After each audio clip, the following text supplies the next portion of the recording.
Okay, so ons gaan praat oor die Here se rus. Dis die waar ons praat en vir baie mense beteken die rus al my sondes is vergewe. So hulle sal sê wel al my sondes is vergewe, ek hoef nie meer te werk om my saak met God reg te kry nie. En ek dink die meeste mense verstaan daai gedeelte van die rus. So jy weet jou saak met God is reg, jy het righteousness, maak nie saak of jy 'n sonde doen of nie 'n sonde doen nie, jy is nog steeds in die rus. Okay, so dis Hebreërs 4, wat sê dis Hebreërs 4 vers 1, en ek gaan vir jou lees gedeelte van vers 3 ook.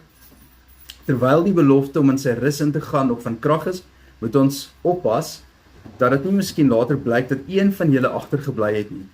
Ons het die blye boodskap ontvang, net soos hulle, maar hoewel hulle die prediking gehoor het, het dit hulle niks gebaat nie, omdat hulle nie geglo het wat hulle gehoor het nie.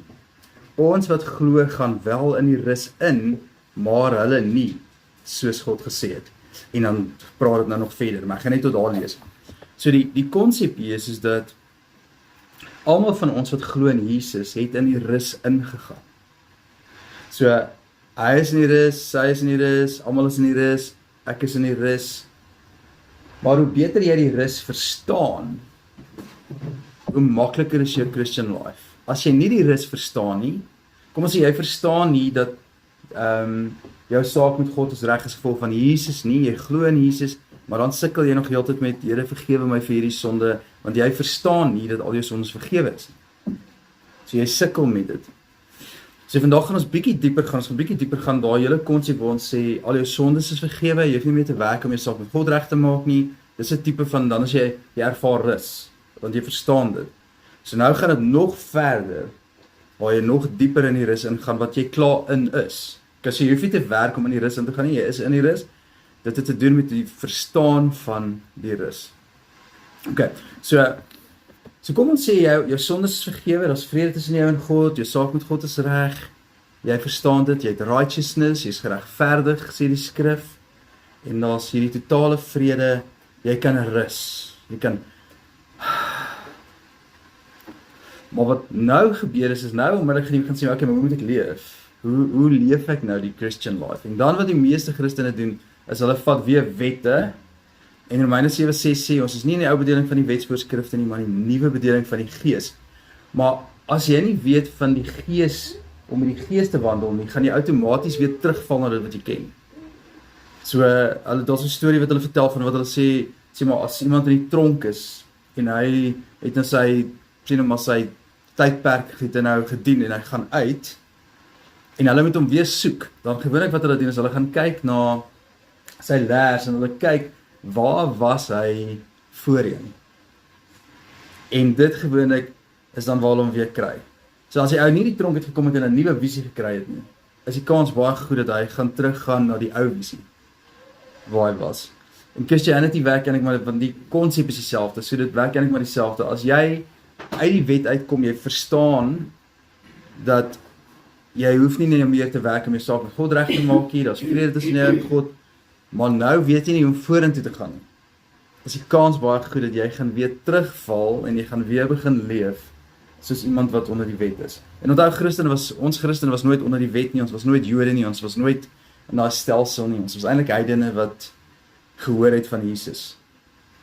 So nou wat gebeur is kom ons sê, jy verstaan jou saak met God is reg, en nou is die vraag, okay, hoe moet ek leef? So as jy terugval, gaan jy sê, wel, hierdie is al die wette, jy kan selfs die exhortations in die Nuwe Testament vat as wette, en jy sê wel, dis hoe ek moet leef, en dan gaan jy probeer om daar te leef, en dan gaan jy gefrustreerd raak, want jy gaan dit nie reg kry nie, of selfs as jy voel jy kry dit reg, gaan jy voel jy kry dit nie 100% reg nie, as jy gaan altyd voel as condemnation, jy voel of jy nie goed genoeg is nie, jy voel of jy dit reg kry nie, en dis omdat jy met 'n law mindset probeer om 'n new covenant lifestyle te leef. Okay, so nou is die vraag, so die new covenant lifestyle, hoe lyk dit? Okay, julle onthou Johannes 13:34 sê Jesus, ek gee 'n nuwe gebod, ons moet lief hê soos wat hy lief het. Dis 'n nuwe gebod. Okay, so nou hierso is die gevaar, want nou kan jy terugval dat jy weer begin werk om hierdie liefde te leef. So jy probeer om hierdie liefde te genereer. Jy probeer om hierdie liefde vir mense te kry, of Sê maar as iemand waarvan jy nie hou nie, nou voel jy half sleg want jy voel jy het nie genoeg liefde nie, jy genereer nie genoeg liefde nie. Of dit is maar net soos jy voel jy het sekere taakies wat jy moet die mense help, jy moet vir die bedelaar geldjie gee want jy voel jy moet anders is God nie gelukkig nie. So jy kan terugval binne in dit. En onthou onder die wet wat gebeur is onder die wet moet jy. Dis een van die dinge onder die wet moet jy. As jy in grace ingaan, gebeur daar baie interessante ding met jou. Ewe skielik wil jy die wil van God doen. So niemand hoef meer vir te sê jy moet die wil van God doen nie. Ewe skielik sal jy voel dat dit in jou hart jy wil die wil van God doen. Dis een van die shifts wat plaasvind. En die rede hoekom 'n shift plaasvind is want iets het met jou gebeur. Iets in jou hart het verander. Okay. So Jesus hy sê, julle moet lief hê soos wat ek lief het. En dis nogal 'n challenge as jy ewe skielik dink en jy dink okay, nou moet jy daai liefde genereer. Maar hier is die goeie nuus. En dis hoe jy dieper in die rus gaan. Kyk gou hier, Jesus sê, julle moet lief hê soos wat ek lief het. En dan in Romeine 5 sê hy, Romeine 5 vers 5, ek gaan gou vir jou kry. Sê hy so.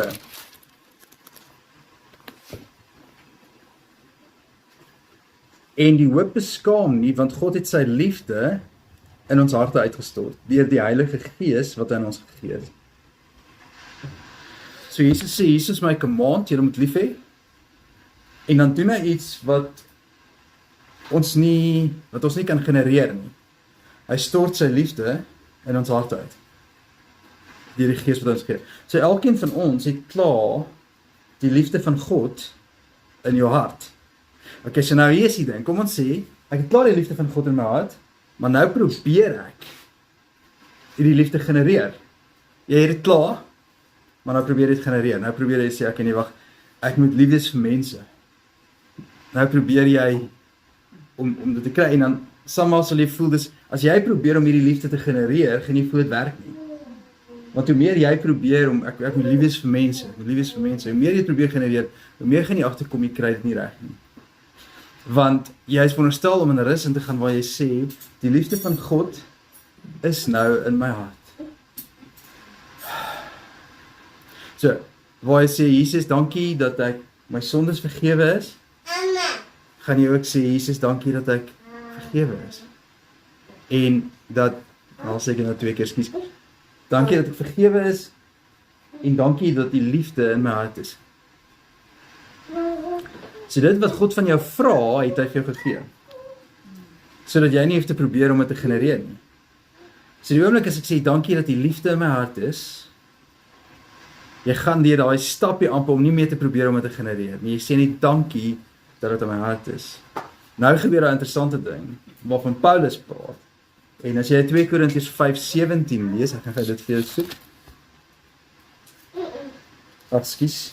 Ja, kom ons kyk, dit sal seker 14 wees. Ek wil net gou Korintiërs kry, 2 Korintiërs 5.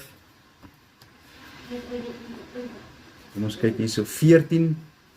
Die liefde van Christus dring ons, omdat ons tot die insig gekom het, dat daar een vir almal gesterwe het, en dit beteken dat almal gesterwe het. Okay, vers 17, ek jump gaan na hom toe, hy sê, iemand wat aan Christus behoort is 'n nuwe mens, die ou is verby, die nuwe het gekom. So, in vers 14 sê ons, hierdie liefde wat in jou hart is, dring jou, dit beweeg jou. Voorheen onder die wet was jy onder vrees, ek moet dit doen, as gaan ek gestraf word. Nou wat gebeur is, jy gaan nie meer gestraf word nie, dit is vrede tussen jou en God, maar daar is iets anders in jou hart, en dit is wat jou nou motiveer, vorentoe, hierdie liefde in jou hart.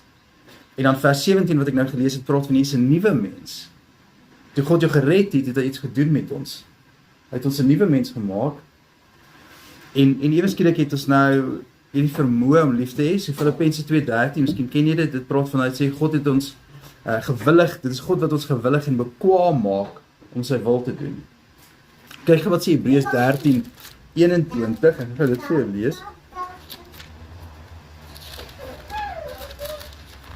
Kyk, Hebreërs 13 vers 21 sê so, dit sê, mag die God, dit is ons God, julle toerus met alles wat goed is, sodat julle sy wil kan doen, mag hy deur Jesus Christus in ons tot stand bring, wat vir hom aanneemlik is. Mag hy in ons tot stand bring wat vir hom aanneemlik is. Met ander woorde, dis God wat dit doen, dis nie ons nie. So, ons word gered, dis deel van die rus. Jy hoef nie met te werk om jou saak met God reg te maak nie, dan as jy die rus nog beter verstaan jy dat jy hoef nie die liefde te genereer nie. Jy kan sê, hierdie liefde van God is nou in my hart. En dan begin hierdie liefde jou dring en beweeg in goeie werke in. So daar's geen condemnation meer hier nie, want wat jy word gedring deur die liefde. Okay, gesels nou met my, wat hoor jy, wat sê ek, wat kom in jou gedagtes op?